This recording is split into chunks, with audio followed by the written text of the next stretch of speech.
Get the skills, be the boss. No more time to feel lost. Lead the way every day. Find success, it's here to stay. Rise and shine, it's your time. Skill up, raise the climb. Navigate, innovate. It's your fate, don't be late. Get the skills, be the boss. No more time to feel lost. Lead the way every day. Find success, it's here to stay.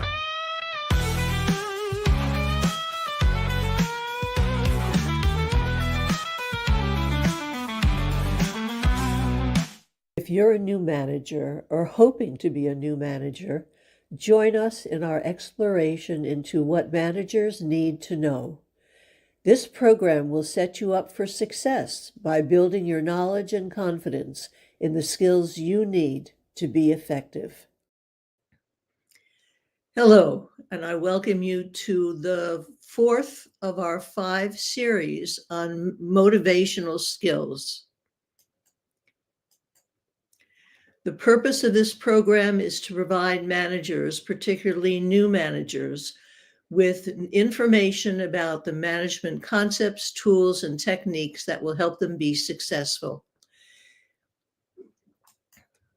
A little bit about me. I taught for the Executive Management Institute and the Small Business Development Center at the University of Wisconsin, Madison School of Business for 30 years.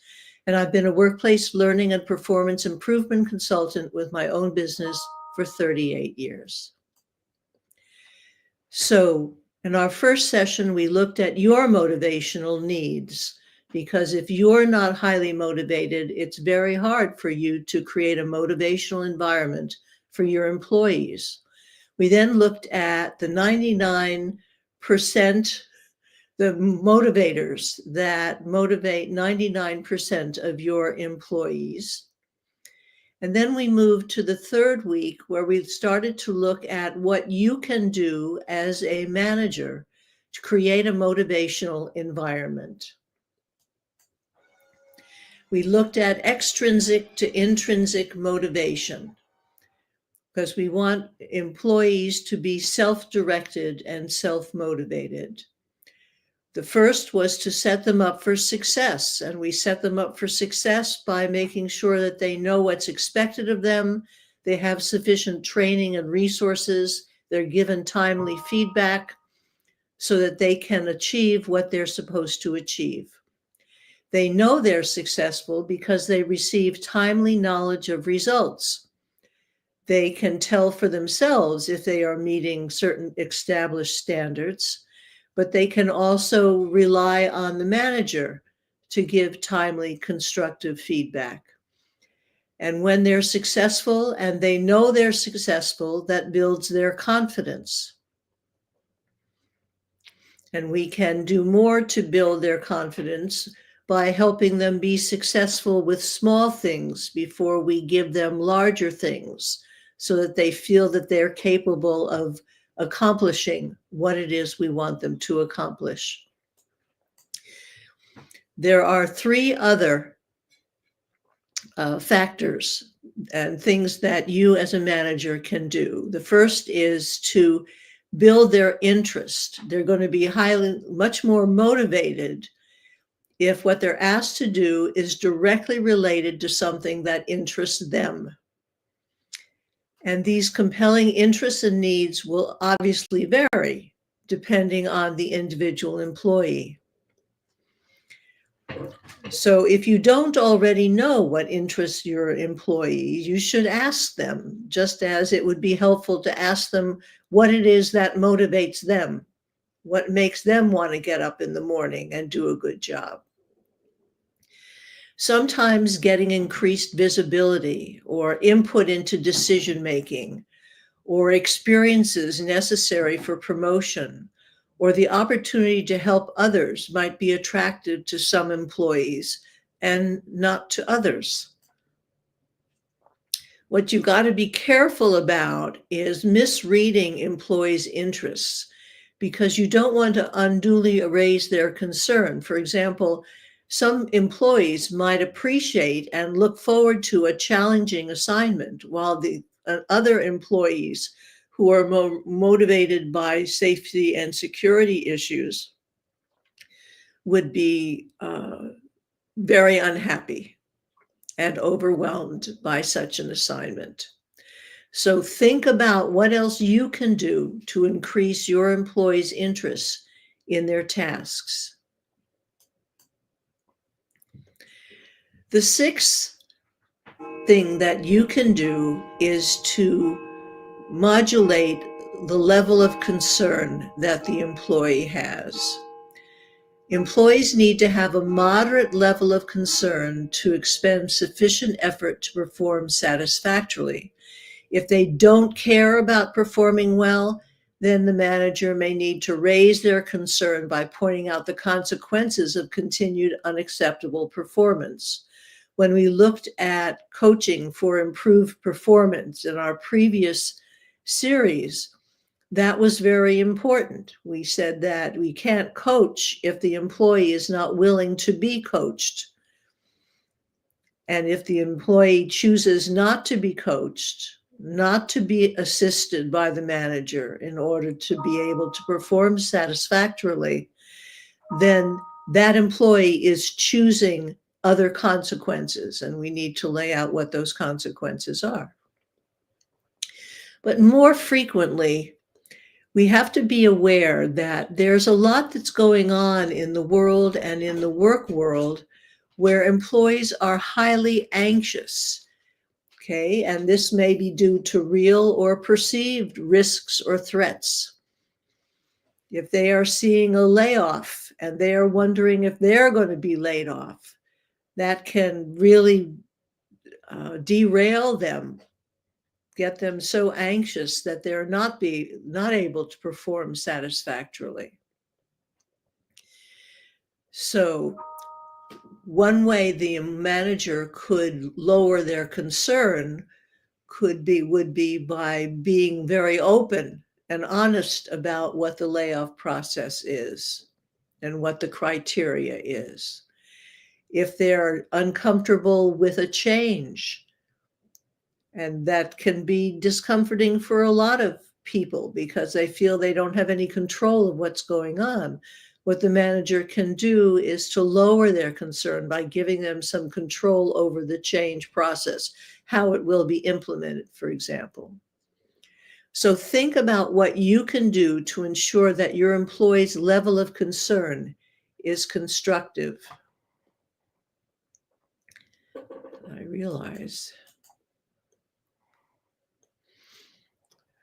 Okay, let's get back to here. And our seventh factor, the seventh thing that you can do is create a positive feeling tone. Employees will have a comfortable and supportive work situation. And if they have that, they're much more inclined to put forth effort to perform. So for this reason, it's important for a manager to create and maintain a work atmosphere where employees feel valued for their abilities, supported in their actions, respected by their peers, and have some level of psychological safety so that they are not unduly concerned. So employees who have been set up for success know they're successful based on knowledge of results, feel confident in their ability, recognize that their performance satisfies a compelling need or interest, and have an appropriate level of concern will have a good feeling about their work. And I'm not going to launch into singing feelings, but I think you get the picture. All of these factors will increase the probability of intrinsic employee motivation because the performance of the job will be satisfying in itself rather than as a means to an end. So think about what else you can do to help your employees have a positive feeling about their work environment. Tabitha mentioned, I spoke to someone yesterday and they explained they did not feel comfortable in their previous job, so they left. Feeling is important. Yes, we need to feel that we're part of a team. We need to feel that our skills and abilities are recognized and valued. We need to feel that what we're doing makes a difference, because many of us like to feel that we're contributing to something larger than ourselves. So if there is an uncomfortable feeling, that's a good reason why employees may leave. If you would like help creating a motivational environment for your employees, let's talk. I have put my calendar link here, and I'll give you a moment to jot it down if that's of interest to you.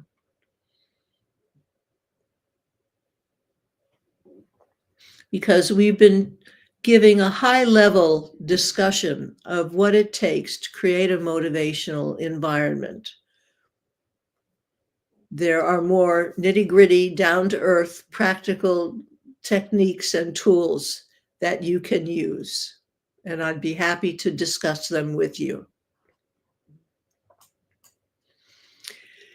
Next week, we're going to conclude our series on motivational tools and techniques and skills by looking at how to encourage your employees.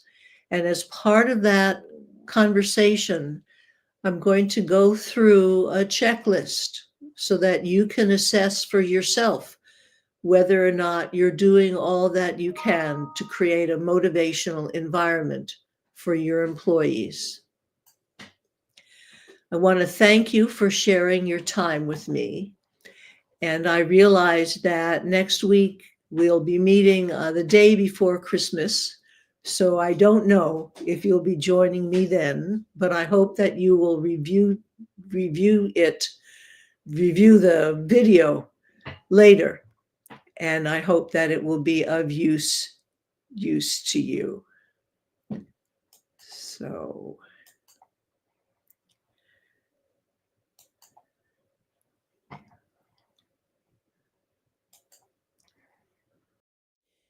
thank you so much for coming and participating in our discussion of what managers need to know. You can find the videos of this and previous sessions on my YouTube channel or under events on my LinkedIn profile. I'll look forward to seeing you again next week. Get the skills, be the boss, no more time to feel lost.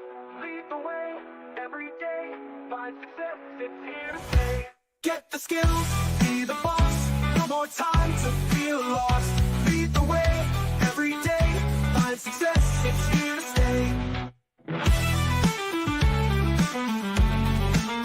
It's here to stay. Oh, it's here to stay. It's here to stay. Yeah. Get the skills, be the boss, no more time to feel lost.